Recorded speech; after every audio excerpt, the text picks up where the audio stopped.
మనం ఇప్పుడు ఎక్కడికి వెళ్తున్నాం?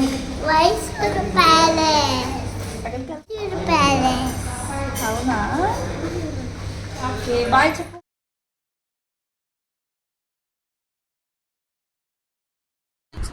Hi all, welcome back to our channel princess Aadya's world. Videos లేట్గా పోస్ట్ చేస్తున్నందుకు ఏం అనుకోవద్దండి. నాకైతే చెప్పాను కదా ఆఫీస్లో జాయిన్ అయ్యానని, బాగా వర్క్ ఎక్కువ అయిపోతుందండి, ఇంట్లో పని ఆఫీస్లో పని. అందువల్ల యూట్యూబ్ మీద ఎక్కువ ఫోకస్ చేయలేకపోతున్నాను, బాగా లేట్ అయిపోతుంది ఇంటికి వచ్చేసరికి కూడా. అందువల్ల ఏంటంటే వీడియోస్ పెట్టలేకపోయాను ఒక 10 days నుంచి. ఇంకా వీడియోస్ ఇంకా చాలా లేట్ అయిపోతున్నాయి అని చెప్పి ఇంక ఇవాళైతే వీడియో పెడదామని డిసైడ్ అయ్యాను. అయినా వీడియోస్ పెడుతున్నా కానీ పెద్ద వ్యూస్ ఏం రావట్లేదండి, అందుకే అసలు ఇంట్రెస్ట్ రావట్లేదు. నేను ఏం చేద్దాంలే అనిపిస్తుంది. మీరెవరన్నా యూట్యూబ్ ఛానల్ స్టార్ట్ చేసింటే మీకు ఇనీషియల్గా ఇలాగే ఉందా? నాకైతే కమెంట్ సెక్షన్లో కమెంట్ చేయండి. ఇదైతే మైసూర్లో డే 2 అనమాట. మేమైతే మార్నింగ్ రెడీ అయిపోయి టిఫిన్ చేయడానికి వచ్చాము. అక్కడైతే అసలు ఫుడ్ బాగాలేదండి. అసలు ఇస్రో గెస్ట్ హౌస్లో అయితే అస్సలు ఫుడ్డే బాగాలేదు. నైట్ డిన్నరే అస్సలు బాగాలేదన్నమాట. బయట తినకుండా వెళ్ళిపోయాము నైట్ అక్కడ తిందామని, కానీ చాలా డిసప్పాయింట్ అయ్యాము. ఇంకా ఏదో ఒకటి తప్పదన్నట్టు తినేసాం అనమాట. మేము వెళ్ళింది ఫ్రైడే సాటర్డే.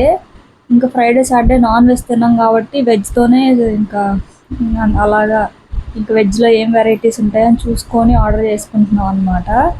ఇదైతే మైసూర్ స్పెషల్ మైసూర్ మసాలా దోశ ఒకటి, ఇక్కడ కారాబాత్ ఇంకా కేసరి బాత్ బాగా ఫేమస్ కదండి, ఆ రెండు కూడా ఆర్డర్ చేశాను. కారాబాత్ అయితే జస్ట్ ఉప్మా లాగా ఉంది, కానీ టేస్ట్ అయితే బాగుంది. జస్ట్ ఉప్మానేనండి అది. ఇంకా ఉప్మా అంటే నాకు తెలిసి బియ్యం రవ్వ ఉంటుంది కదా, ఆ ఉప్మా అనమాట, గోధుమ రవ్వ ఉప్మా కాదు.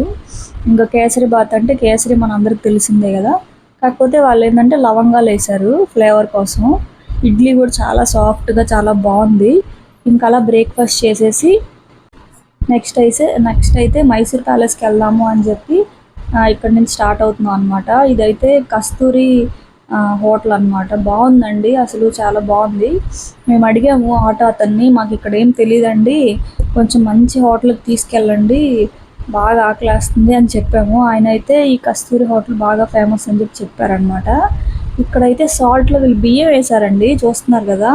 నేను అడిగాను అతన్ని, ఎందుకండి ఇలాగ బియ్యం వేశారు అంటే, సాల్ట్ గడ్డగట్టదంట, ఇక్కడ అలాగే చేస్తారంట. చూసారు కదా, కస్తూరి నివాస్ వెజ్ రెస్టారెంట్ అండి, ప్యూర్ వెజ్జే. ఇక్కడ పక్కన హ్యాండ్లూమ్ శారీ షాప్ కూడా ఉంది. మేమైతే ఇంకా అన్ని తినేసిన తర్వాత ఇంకా ఫుల్ వెళ్తున్నాము. కార్ అయితే మేమైతే ఎక్కడికే బుక్ చేసుకోలేదండి, మేము అన్ని ఓలా ఆటోస్ ఉంటాయి కదా అదే బుక్ చేసుకున్నాము. నాకు కార్ అస్సలు పడదండి, అందుకే నేనైతే కార్ అస్సలు ప్రిఫర్ చేయను. వామిటింగ్ సెన్సేషన్ వచ్చేస్తుంది నాకు, బస్ అయినా కార్ అయినా. చూసారు కదండి ఇక్కడైతే హౌసెస్ ఎంత బాగున్నాయో, నాకైతే చాలా అంటే చాలా బాగా నచ్చాయి. ఇవైతే పోలీస్ క్వార్టర్స్ అంట, ఆటో అతను చెప్పారు. చాలా బాగున్నాయి కదండి, చాలా పాతకాలంలో కట్టినవంట, ఇంకా అప్పటి నుంచి ఇప్పటికీ పాడవకుండా అలాగే ఉన్నాయి. చూసారా, నాకైతే చాలా బాగా నచ్చాయి. అసలు వాళ్ళకి కార్ పార్కింగ్ స్పేస్ కానీ అసలు లోపల ఎలా ఉంటుందో మరి, బయట అయితే చాలా బాగుంది, నాకు బాగా నచ్చింది. అసలు మైసూర్ అయితే మాత్రం నాకు చాలా అంటే చాలా నచ్చిందండి. ఇది వరకు ఊటీ బాగా నచ్చిన ప్లేస్ అని అనుకునేదాన్ని, కానీ మైసూర్ కూడా అండి చాలా బాగా నచ్చింది నాకు. వెదర్ కూడా మేము వెళ్ళినప్పుడు ఏంటంటే అనుకూలించింది అనమాట, చాలా చల్లగా ఉండింది. యాక్చువల్గా అయితే అంత చల్లగా ఉండదంట, ఎండలు ఉంటాయంట మైసూర్లో కూడా. మేము వెళ్ళినప్పుడు అయితే మాత్రం చాలా చల్లగా ఉంది. ఇక్కడైతే మార్కెట్ అయితే చాలా పెద్ద మార్కెట్ అండి, ఇక్కడ నుంచి ఆల్మోస్ట్ 1.5-2 kilometers వరకు మొత్తం మార్కెటే. రోడ్ల మీద పెట్టేసి ఇలాగా అమ్ముతున్నారనమాట, చాలా ఫ్రెష్గా ఉన్నాయి ఫ్రూట్స్, వెజిటేబుల్స్, ఫ్లవర్స్. ఇంకైతే అసలు చాలా బాగా పెట్టి అమ్ముతున్నారు ఫ్రెష్గా. ఇంకా మనకు అక్కడ వండుకునే ఛాన్స్ లేదు కదా, అయినా మనం ఒకవేళ ఆ గెస్ట్ హౌస్లో వండుకుందాము పాప కోసం అని అడిగినా వాళ్ళు అలో చేస్తారు. కానీ ఏంటంటే మనం వచ్చింది తిరగడానికి కదా, ప్లేసెస్ అన్నీ ఎక్కువ ఎక్స్ప్లోర్ చేయాలి, మనకు అంత టైం సరిపోదు, ఇక్కడికి వచ్చాక కూడా కూర్చొని ఎవరు వండుతారండి, అందుకనే తీసుకోలేదు. కానీ వెజిటేబుల్స్ చూస్తే మాత్రం నాకు కొనాలనిపిస్తుంది ఎందుకో, అవి నన్ను అట్రాక్ట్ చేస్తాయి బాగా, వెజిటేబుల్స్ ఫ్రూట్స్. ఇక్కడైతే టికెట్ కౌంటర్ దగ్గర మేమైతే దీనికి 2-3 గేట్స్ ఉంటాయి. మేము వచ్చిందైతే బ్యాక్ సైడ్ గేటు వరాహ కౌంటర్ దగ్గరకు వచ్చామన్నమాట. ఇక్కడైతే పర్ పర్సన్ 100 రూపీస్ అనమాట టికెట్. 10 to 18 ఇయర్స్ ఏజ్ లోపు అయితే 50 రూపీస్. చూసారు కదా అక్కడ బోర్డు మీద అలా డిస్ప్లే చేశారు. అలాగా టికెట్ రేట్స్ అనమాట. ఇక్కడ ఎవరైనా నడవలేము అనుకుంటే వాళ్ళకి బగ్గీస్ కూడా ఉంటుంది, కానీ మేము బగ్గీస్ ఎక్కలేదు. ఎందుకంటే ఫ్రెష్గా అప్పుడే వచ్చాం కదా, ఇంకా ఎనర్జీ ఉంటుంది కదా నడుద్దాంలే అని చెప్పి వచ్చాము. బగ్గీస్ ఏంటంటే ముందు రోజు జూ పార్క్లో బగ్గీస్ ఎక్కాము. అసలు వాళ్ళు ఏంటంటే గబగబ తీసుకెళ్ళిపోయారు, గబగబా తీసుకొచ్చి దించేశారనమాట. మనకు నచ్చిన దగ్గర వాళ్ళు ఎక్కువసేపు ఉంచరు అనమాట. ఇంకా బగ్గీస్ వెళ్ళిపోతే మళ్ళీ మనం నడుచుకొని వెళ్ళాలి. అందుకని మేము ఈసారి బగ్గీస్ ప్రిఫర్ చేయలేదు. నడిచే వెళ్దాంలే, లేట్ అయినా పర్లేదు, ఈరోజు నీట్గా మైసూర్ ప్యాలెస్ కవర్ చేద్దాం అని అనుకున్నాము. ప్యాలెస్ మాత్రం చాలా ఎక్సలెంట్గా ఉందండి. అసలు ఈ వరాహస్వామి టెంపుల్ అనమాట. మేమైతే వెళ్ళి దర్శనం చేసుకున్నాము. కృష్ణుడు టెంపుల్ ఉంది లోపల, వరాహస్వామి టెంపుల్, అమ్మవారి టెంపుల్ అన్నీ ఉన్నాయండి లోపల. ఇంకా వెళ్ళడం అక్కడ దర్శనం చేసుకొని అక్కడికి వెళ్ళాము. ఎందుకంటే ఇంకా తలస్నానాలు చేసి నాన్ వెజ్ తినకుండా ఉన్నాం కదా, అందుకని చెప్పి ఇంకా నీట్గా ఉన్నామని చెప్పి టెంపుల్కి వెళ్ళాము. యాక్చువల్గా మాకు అక్కడ టెంపుల్ ఉంటుంది అని చెప్పి తెలియదు అనమాట. కానీ ఇక్కడ టెంపుల్స్ కూడా ఉన్నాయి లోపల. ఈ రాజులకి స్పెషల్గా నిన్న చాముండేశ్వరి టెంపుల్ చూశారు కదండి ఫస్ట్ వీడియోలో, ఆ దేవత కులదేవత అంట. వాళ్ళైతే దసరాల టైంలో బంగారు రథం ఉందండి, ఆ బంగారు రథం మీద ఆమెని ఊరేగిస్తారంట. మైసూర్కి వచ్చిన వాళ్ళు ఎవరైనా సరే అమ్మవారి దగ్గరికి వెళ్ళకుండా దర్శనం చేసుకోకుండా వెళ్ళారంట తెలిసిన వాళ్ళు. అంత ఫేమస్ అంట చాముండేశ్వరి టెంపుల్ మైసూర్లో. చాలా రష్ ఉండింది మేము వెళ్ళినప్పుడు మాత్రం. మైసూర్లో కూడా కొంచెం రష్ ఉండిందండి మేము వెళ్ళినప్పుడు, మరి ఎందుకో తెలియదు, రష్ అయితే చాలా ఎక్కువ జనాలే ఉన్నారు. మేమైతే ముగ్గురము వైట్ డ్రెస్లో వెళ్ళాం అనమాట. అనుకున్నాం ముందుగానే డ్రెస్ కోడ్ ఇలా పెట్టుకుందాం, ముగ్గురం ఒకే కలర్లో డ్రెస్ తీసుకుందాము అని అనుకున్నాము. యాక్చువల్గా అయితే ఫస్ట్ ఆద్యాకి తీసుకున్నాం అనమాట వైట్లో 2 pairs. గోపికి అనుకోకుండా కుదిరింది, ఇంకా వాళ్ళిద్దరు మ్యాచ్ చేసుకున్నారు, ఇది వేసుకుందాం ఇద్దరం ఒకే రోజు అని. ఇంకా నాకు వైట్ డ్రెస్ లేదు, ఇంక నేనైతే ముందు రోజు వెళ్ళి తీసుకున్నాను అనమాట వైట్ది టాపు. నాది కొంచెం క్రీమ్ కలర్ అయిపోయింది, వాళ్ళిద్దరిది ప్యూర్ వైట్ అయిపోయింది. సర్లే ఇంకా అప్పటికప్పుడు ఇంకా టైం సరిపోలేదు, ఇంకేదో ఒకట్లే అని తీసేసుకున్నాం అనమాట. మా డ్రెస్ అంటే ముగ్గురివి డ్రెస్సింగ్ స్టైల్ ఎలా ఉందో కమెంట్ సెక్షన్లో కమెంట్ చేయండి. మా పాప డ్రెస్ ఎలా ఉందో. నాకైతే మా ఆద్య డ్రెస్సులు అయితే చాలా నచ్చాయండి అసలు. ఆద్యకైతే ఇంకా అక్కడ ఫోటోషూట్ కూడా చేసాము, బృందావన్ గార్డెన్స్లో చేసాం అనమాట. ఇక్కడ జస్ట్ కొన్ని ఫొటోస్ దిగాము. ఈవినింగ్ అయితే ఇక్కడ నుంచి బృందావన్ గార్డెన్స్కి వెళ్ళాము. అక్కడైతే డ్రెస్ చేంజ్ చేసి మంచిగా ఫొటోస్ తీసాను. అదైతే నెక్స్ట్ వీడియోలో పెడతానండి. ఈ వీడియోలో లెంత్ ఎక్కువ అయిపోయిందని పెట్టలేదు. అంటే ప్యాలెస్ అంత ఉందండి, ఇంకా చూపిస్తే ఇంకా 1 hour వీడియో కూడా వచ్చేస్తుంది అనమాట. అప్పటికి చాలా వరకు తగ్గించి పెట్టాను. ఇంకా అందుకని చెప్పి అవన్నీ ఈ వీడియోలో యాడ్ చేయలేదు నేను. చూసారు కదండి ఆర్కిటెక్చర్ అయితే. ఈ మైసూర్ ప్యాలెస్ కట్టడానికి వాళ్ళకి 15 years పట్టిందంటండి. యాక్చువల్గా ఈ మైసూర్ ప్యాలెస్లో ఫస్ట్ అయితే ఈ ప్యాలెస్ ఉండేది కాదంట, అది ఎవరో బాంబ్ బ్లాస్ట్ వల్ల కూలిపోయిందంట.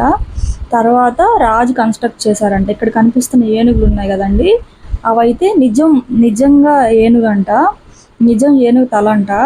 అవేవో కెమికల్స్ యూస్ చేసి అది అలా పెట్టారంట. ఆ ఐస్ ఉన్నాయి కదండి, ఆ ఐస్ అయితే ఆర్టిఫిషియల్, కానీ ఆ స్కిన్ మాత్రం న్యాచురల్గా ఎలిఫెంట్ ఎలిఫెంట్ హెడ్డేనంట అది. చూసారు కదండి ప్యాలెస్ అసలు ఎంత బాగుందో, నాకైతే చాలా బాగా నచ్చింది అసలు. నేనైతే అనుకుంటున్నాను మెయిన్ చూపిస్తున్నారు కదా, ఇంకా వాళ్ళ బెడ్రూమ్స్ ఎలా ఉంటాయో, వాళ్ళ కిచెన్ ఎలా ఉంటుందో అని నేను ఆలోచిస్తున్నాను అనమాట. అవన్నీ చూపించరండి, జస్ట్ ఇది మెయిన్ ఎంట్రన్స్లో అంటే హాల్ లాగా అనమాట. ప్యాలెస్లో సెంటర్లో ఉంటుంది ఇది. ఇవి మాత్రమే చూపించారనమాట. పైన అంటే మీటింగ్ హాల్స్, అప్పట్లో రాజులు కూర్చొని డిస్కస్ చేసుకునేవాళ్ళు కదా, అవి అలాంటివి మాత్రమే కొన్ని చూపించారనమాట. ఇంకా వాళ్ళ బెడ్రూమ్స్, వాళ్ళ కిచెన్ ఎలా ఉంటుంది అవన్నీ అయితే మనం చూపించరు. మరి అవన్నీ ఎలా ఉంటాయి, ఇంకా అవి ఇంకెంత లగ్జరియస్గా ఉంటాయో అనిపించింది నాకు. చూసారు కదండి అసలు ఆ రోజుల్లో ఎంత బాగా ఆర్కిటెక్చర్ డిజైన్ చేశారో. ఇక్కడ కనిపిస్తున్న ఆవిడే ప్రిన్సెస్ అంట. వీళ్ళందరూ జనరేషన్స్ నుంచి వస్తున్న రాణులంట, వాళ్ళ పిల్లలు. ఆయన నిలుచుకో ఉన్నారు కదా, ఆయన కూడా అప్పుడు బ్రిటిష్ కాలంలో పరిపాలించినప్పుడు వాళ్ళ అండర్లో ఉండేదంట. వీళ్ళిద్దరూ రాజు పిల్లలంట. అలా అనమాట. ఇదిగోండి చూసారు కదా వాళ్ళ పిల్లలు. ఏమో బ్రిటిష్ పాలనలో ఉన్నప్పుడు, వాళ్ళు పాలించినప్పుడు వాళ్ళు ఉండేరంట కొద్ది రోజులు ఈ ప్యాలెస్లో. ఇవన్నీ మైసూర్ శాండిల్ వుడ్తో చేసిన, రియల్ వుడ్తో చేసినవంట. ఇవన్నీ మరి ఏంటో నాకు తెలియదండి. నాకు తెలిసి మేకప్ బాక్స్లే అనుకుంటున్నాను నేనైతే. అయితే రియల్ వుడ్ అంటండి. మైసూర్ శాండిల్ వుడ్ ఉంటుంది కదా, అది రియల్ వుడ్ అంట. చాలా కాస్ట్లీ ఉంటుందండి. మేమైతే ఒక చిన్న విగ్రహం అడిగితేనే వాళ్ళు 3000 5000 అలా చెప్పారు. చిన్న ఏనుగు బొమ్మ, చిన్న లక్ష్మీదేవి బొమ్మ అంతంత కాస్ట్ చెప్పారనమాట. ఇవన్నీ వెండివంట. ఇక్కడైతే వెండివి ఇవే చూస్తున్నారు కదా, మీరైతే ముందు అసలు కుర్చీలు, వెండి కుర్చీలు కూడా ఉన్నాయండి. అసలు రాజులు ఎంతైనా రాజులే అనిపించింది నాకైతే. అసలు అన్నీ వెండి, బంగారం రథం ఉందండి. 180 kgs ప్యూర్ గోల్డ్. చెప్పాను కదా అమ్మవారిని ఊరేగిస్తారని. దాని మీద ఒకప్పుడు రాజుని ఊరేగించే వాళ్ళంట. తర్వాత రాజులు అంతరించిపోవడంతో ఇప్పుడు ఆ రథంని అమ్మవారికి పెట్టేశారంట. చూసారు కదండి, ఇదైతే ఇంటర్నల్గా అనమాట. అంటే పైకి బెడ్రూమ్స్ అనుకుంటా అవి. అసలు చూసారు కదండి ఎంత బాగుందో. అంటే మీకు వీడియోలో కన్నా కూడా డైరెక్ట్గా చూస్తే మీకు ఆ ఫీలింగ్ వేరే ఉంటుంది. అసలు చాలా పెద్దదండి మైసూర్ ప్యాలెస్ మాత్రం. అసలు ఆర్కిటెక్చర్ అయితే అసలు ఎలా చెక్కారో ఆ రోజుల్లో అసలు అనిపించింది నాకు. చాలా అంటే చాలా అందంగా ఉందండి అసలు లోపల ఇంటీరియర్ అయితే సూపర్. అసలు ఈ మెయింటెనెన్స్ కూడా అంతే బాగా చేస్తున్నారండి. ఎక్కడికెక్కడ డస్ట్ లేకుండా అసలు అంత నీట్గా మెయింటైన్ కూడా చేస్తున్నారు అన్ని సంవత్సరాల నుంచి. చాలా అంటే చాలా నచ్చింది నాకు. ఇక్కడైతే వేరే వాళ్ళు కెమెరా పట్టుకొని ఫొటోస్ తీసుకుంటున్నారండి. ఆద్యని చూసి వాళ్ళు ఫొటోస్ తీసి మాకు వాట్సాప్లో ఫొటోస్ పంపించారు. మేము ఫొటోస్ తీస్తాం పాపకి అని చెప్పి వాళ్ళు తీశారనమాట డిఎస్ఎల్ఆర్ కెమెరాలో. నాకైతే చాలా హ్యాపీ అనిపించింది. అంటే వాళ్ళు ఫొటోస్ తీసి మళ్ళీ వాట్సాప్లో పంపించడం అంటే వాళ్ళు ఎవరో మనకు తెలియదు కదా, అయినా కూడా ఫొటోస్ తీసి పాపవి పంపించారు వాట్సాప్లో. నాకైతే చాలా హ్యాపీగా అనిపించింది. ఇవైతే అప్పటి కాలంలో రాజులు వాడిన మిర్రరు, అద్దము, ఇవన్నీ వెండివండి. అవైతే ఏనుగు దంతాలంట. చూసారు కదా, అవన్నీ ప్యూర్ వెండి కుర్చీలు. అసలు ఎంత బాగున్నాయో కదా. నేనైతే షాక్ అయిపోయాను. అంటే నేను ఎప్పుడు చూడలేదు కదా, ఫస్ట్ టైం చూడడం వెండి చైర్స్. అసలు చూడంగానే షాక్ అయ్యాను అనమాట. కొంచెం వెండి డ్రెస్సింగ్ టేబుల్. అసలు ఇదంతా అసలు పైన అనమాట, ఇది ఫస్ట్ ఫ్లోరు. చూసారు కదా ఎంత పెద్దదో. ఇక్కడ ఏంటంటే రాజులు, చెప్పాను కదా, సమావేశం పెట్టుకునే హాల్ అనమాట. ఇక్కడ అందరు రాజులు కూర్చుంటారంట. రాజులు ఇంకా ఉంటారు కదా చాలామంది, వాళ్ళందరూ కూర్చుంటారు. మనకి సినిమాల్లో చూపిస్తారు కదండి పాతకాలంలో అందరు కూర్చొని ఉంటే రాజు మాట్లాడడం, అలాగా అనమాట ఇక్కడ. ఎంత పెద్దదోనండి. ఇక్కడ నుంచి ఇది ఇంకొక ఎంట్రన్స్, అక్కడ వరకు కనిపిస్తుంది చూసారా ఎంత పెద్దదో. మనం వచ్చిన ఎంట్రన్స్ వేరు, ఇది వేరే ఎంట్రన్స్ అనమాట. ఇంకొక ఎంట్రన్స్ కూడా ఉంటుంది. అలాగా నాలుగు సైడ్లు 4 ఎంట్రన్స్లు ఉంటాయి. కానీ టికెట్స్ ఇచ్చేది మాత్రం 2 ఎంట్రన్స్లే. ఒక బ్యాక్ ఎంట్రన్స్, ఒక ఫ్రంట్ ఎంట్రన్స్ అనమాట. వరాహ టికెట్ కౌంటర్ ఒకటి, ఇంకొక కౌంటర్ కూడా ఉంది, నాకు అది తెలీదు. పేరు అంటే అప్పుడు చదివాను కానీ పేరు మర్చిపోయాను అనమాట. 2 ఎంట్రన్స్లు అయితే ఉంటాయి. మనం ఇటు నుంచి అన్నా కూడా వెళ్ళొచ్చు, ప్రాబ్లం ఏమీ లేదు. ఎక్కడి నుంచి అయినా సరే టికెట్ 100 రూపీసే. మీరు కనుక ఒకవేళ మైసూర్ వెళ్ళాలి అనుకుంటే మాత్రం తప్పకుండా వెళ్ళండి. మైసూర్ ప్యాలెస్ ఖచ్చితంగా పెట్టుకోండి. కాకపోతే మైసూర్ ప్యాలెస్లో మీకు టైం ఎక్కువ వేస్ట్ అవుతుంది.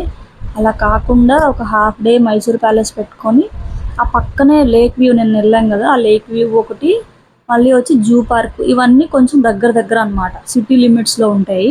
ఈ 3 ఒకరోజు కవర్ చేసుకోండి, మీకు టైం కలిసి వస్తుంది అనమాట.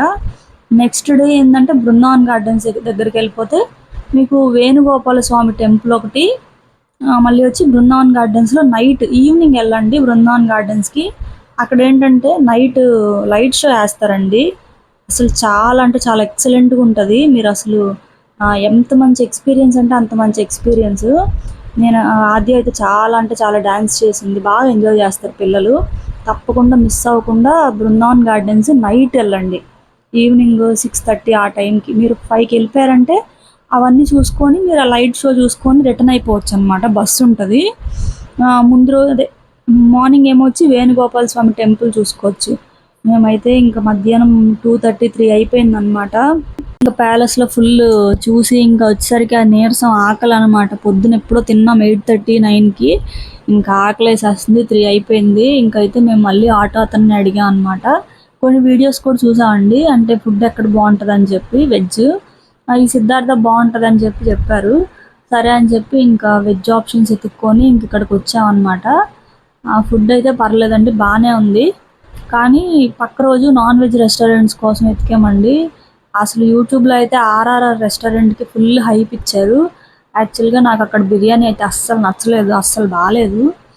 కానీ యూట్యూబ్లో ఎక్కడ చూసినా అదే ఆర్ఆర్ఆర్ అని చెప్పారు. సరే ఇంకెలా ఉంటుందో, సూపర్ ఉంటుందని వెళ్ళాము. కానీ అసలు ఇక్కడే కొంచెం బాగుందండి. సిద్ధార్థలోనే వెజ్ అయినా కూడా కొంచెం తిన్నాము. నాకైతే అస్సలు నచ్చలేదండి. అసలు ఫుడ్డే బాగాలేదు. ఆర్ఆర్ఆర్లో నాకు నచ్చలేదు.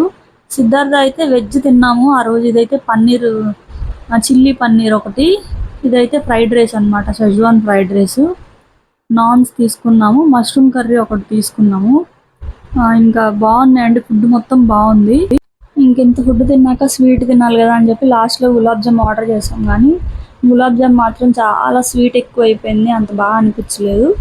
కానీ మష్రూమ్ కర్రీ బాగుంది, చిల్లీ పన్నీర్ బాగుంది, ఇంకా షెజ్వాన్ ఫ్రైడ్ రైస్ కూడా పర్వాలేదు, బాగానే ఉంది. కానీ ఆర్ఆర్ఆర్కి మాత్రం అసలు వెళ్ళొద్దు. మీరు వెళ్ళినా సరే అక్కడ నిలబడాలి చాలాసేపు, మీరు డిసప్పాయింట్ అవుతారు అస్సలు. అంటే నాకు చాలా ఉప్పు అనిపించింది రైస్లో. మెయిన్ ఏంటంటే మనకి దమ్ బిర్యానీ అలవాటు అయిపోయిన వాళ్ళు ఏంటంటే అది చాలా అసలు తినలేరనమాట. నాకైతే నచ్చలేదు. ఏంటంటే బగారా రైస్లో చికెన్ ముక్కలు వేసినట్టు అనిపించింది. ఉప్పు ఎక్కువ వేస్తారు, నాకు అస్సలు నచ్చలేదు. నేను ఇలాగా ఫింగర్ బౌల్లో హ్యాండ్ వాష్ చేసుకుని చాలా ఇయర్స్ అయిపోయింది. మళ్ళీ చాలా ఇయర్స్ తర్వాత ఇలా హ్యాండ్ వాష్ చేసుకున్నాను. నెల్లూరులో ఇలాగ ఇచ్చేవాళ్ళండి మురళీకృష్ణలో. మళ్ళీ చాలా రోజుల తర్వాత ఇప్పుడు ఇలా చేశాను హ్యాండ్ వాష్. కొత్తగా అనిపించింది నాకు. అది మళ్ళీ గుర్తు చేసుకున్నాను అనమాట చాలా ఇయర్స్ తర్వాత. మురళీకృష్ణలో ఇలా ఇచ్చేవాళ్ళు నెల్లూరులో అని చెప్పి. మేమైతే ఇంక ఫుడ్ తినేసిన తర్వాత ఒక 1/2 అవర్ రెస్ట్ తీసుకొని వెంటనే బస్సు ఎక్కామన్నమాట. ఇంకా అంత ఫుడ్ తిని బస్సు ఎక్కాక నాకైతే ఇంకెలా అంటే అలా అయిపోయింది. కానీ అక్కడి నుంచి 17 కిలోమీటర్స్ బృందావన్ గార్డెన్స్. ఇంక మనం క్యాబ్ బుక్ చేసుకొని వెళ్ళాలి, లేదంటే ఆటో బుక్ చేసుకొని వెళ్ళాలి. మాకు వెంటనే ఇంక బస్సు దొరికింది. ఇంక సరే అని ఇంక నేను ఎక్కేసాను అనమాట. బస్సు అయితే జస్ట్ 40 రూపీస్ 50 రూపీస్ అంతే ఉంటుందండి, అంతకన్నా ఎక్కువ ఉండదు. అదే కనుక మీరు క్యాబ్ కనుక తీసుకుంటే మీకైతే ఖచ్చితంగా 300 to 400, 500 కూడా అడుగుతారు. ఎందుకంటే సిటీ లిమిట్స్లోనే మీకు 200, 250 అడుగుతున్నారు, 200 అడుగుతున్నారు. అక్కడి నుంచి ఇక్కడికి, ఇక్కడి నుంచి ఎక్కడికి వెళ్ళాలన్నా సరే వితిన్ 4 to 5 కిలోమీటర్సే. ఇంక ఇది 17 కిలోమీటర్స్ కాబట్టి మీకు ఖచ్చితంగా క్యాబ్ ఒక 500, 600 అలా అడుగుతారు అనుకుంటా. ఇంకా మీరైతే బడ్జెట్ ట్రిప్ ప్లాన్ చేయాలి అనుకుంటే కనుక మీకైతే ఎక్కడి నుంచి ఎక్కడికైనా సరే బస్సు ఉంటుందండి, ప్రాబ్లం ఏమీ లేదు. బస్సు పడని వాళ్ళైతే క్యాబ్ బుక్ చేసుకొని వెళ్ళొచ్చు. నాకు ఇంక బస్సు పడదు, కానీ ఇంకా తప్పదు, ఇంకా వేరే ఆప్షన్ లేదు. ఇంకా అందుకని చెప్పి బస్సు ఉండింది ఆ టైంకి, లేదంటే ఆటో బుక్ చేసుకొని వెళ్ళేవాళ్ళం. వెంటనే ఆ బస్సు ఉందని చెప్పి వేరే అతను బస్సు చూపించారు. ఈ బస్సు ఎక్కండి, మీరు బృందావన్ గార్డెన్స్కి వెళ్ళిపోతారని చెప్పారు. ఇంక సరే వెంటనే దొరికింది కదా, మళ్ళీ లేట్ అయిపోద్దని ఎక్కేసాము. కానీ ఎక్కాం, కానీ అసలు ఫుల్ తిని బస్సు ఎక్కితే ఇంకా ఎలా ఉంటుందో తెలుసు కదండి. ఇంకా అలా నా పరిస్థితి అయితే దారుణం. కానీ వెళ్ళిన తర్వాత మాత్రం క్లైమేట్ అయితే ఇంకా సూపర్గా ఉందండి. వీళ్ళిద్దరు చూసారు కదా ఎంత బాగా ఎంజాయ్ చేస్తున్నారో. అసలు ఆద్య మాత్రం ఫుల్ ఎంజాయ్ చేసింది ట్రిప్ మొత్తం. నేనైనా అలసిపోయాను, కానీ ఆద్య అస్సలు అలసిపోలేదు, బాగా ఎంజాయ్ చేసింది. ఇంక ఇక్కడికి వచ్చాక స్నాక్స్ అన్నీ, ఇంకా కొబ్బరి నీళ్ళు తాగడం, ఇంకా అన్నీ తిన్నాం అనమాట. అక్కడ స్ట్రీట్ ఫుడ్స్ అన్నీ ఉంటాయి కదా, స్వీట్ కార్న్ అవన్నీ తీసుకొని తిన్నాము, కాసేపు రెస్ట్ తీసుకున్నాము. ఇంక తర్వాత ఇంక అలా నడుచుకొని లోపలికి వెళ్ళాం అనమాట. ఇది బృందావన్ గార్డెన్స్. ఇక్కడ బృందావన్ గార్డెన్స్కు టికెట్ ఉంటుందండి, 50 rupees per person per head. తర్వాత ఏంటంటే బోటింగ్ ఉంటుంది, చెప్పాను కదా లైట్ షో అని చెప్పి, దానికి కూడా పర్ హెడ్ 50 రూపీసో 100 రూపీసో గుర్తులేదు నాకు. నెక్స్ట్ వీడియోలో మీకైతే దాని గురించి కూడా క్లియర్గా చెప్తాను, ఎందుకంటే ఆ వీడియోలో నేను అన్నీ రికార్డ్ చేశాను అనమాట. బోటింగ్ దగ్గర బోర్డ్స్ అన్నీ, అంటే ఎంత ప్రైస్ ఏంటని. మీకు నెక్స్ట్ వీడియోలో అవన్నీ డీటెయిల్స్ వస్తాయి.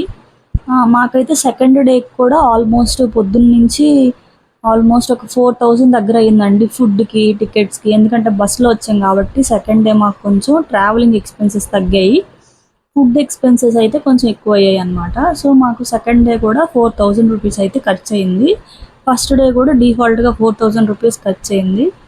అలాగా పర్ డే 4000 to 5000 అలా ఖర్చు అయ్యాయి అనమాట. నేను చెప్పేది ఏంటంటే రూమ్స్ కాదు, షాపింగ్ కాదు, మళ్ళీ వచ్చేసి మనం వచ్చినప్పుడు వెళ్ళినప్పుడు టికెట్స్ ఉంటాయి కదా, అవన్నీ కాదండి. ఓన్లీ అక్కడ ఫస్ట్ డే అయిన ఖర్చులు, అంటే ఎంట్రన్స్ టికెట్స్, మన ఫుడ్ ఎక్స్పెన్సెస్, ట్రావెలింగ్ ఎక్స్పెన్సెస్ మాత్రమే నేను చెప్తున్నాను.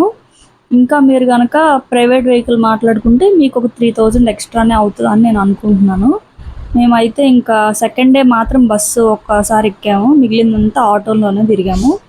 అంటే ఆల్మోస్ట్ మీకు ఒక 2000 ఎక్స్ట్రా అవుతుందేమో మేబీ క్యాబ్ బుక్ చేసుకుంటే, అంతకుమించి ఎక్కువ అవ్వదు.